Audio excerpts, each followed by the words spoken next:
തിയേറ്ററിലാണ്. നിവിൻ പുതിയ പടം കണ്ടുകൊണ്ടിരിക്കുകയല്ല, പാമ്പ് കയറി വന്ന് ലാസ്റ്റ് നിമിഷമായിരുന്നു. അതുകൊണ്ട് ഷോ തടസ്സപ്പെട്ടില്ല, ആർക്കും ബുദ്ധിമുട്ടൊന്നും ഉണ്ടായില്ല. ആൾക്കാരൊക്കെ ബുദ്ധിപരമായിട്ട് കൈകാര്യം ചെയ്ത് പാമ്പിനെ പിടിക്കാനുള്ള ശ്രമം നടത്തിക്കൊണ്ടിരിക്കുകയാണ്.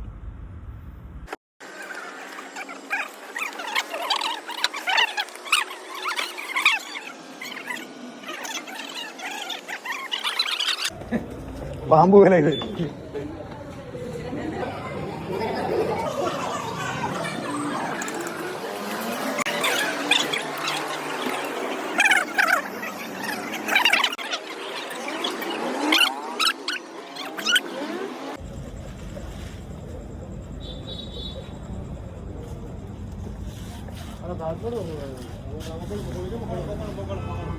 പോയി പോടാ പോടാ.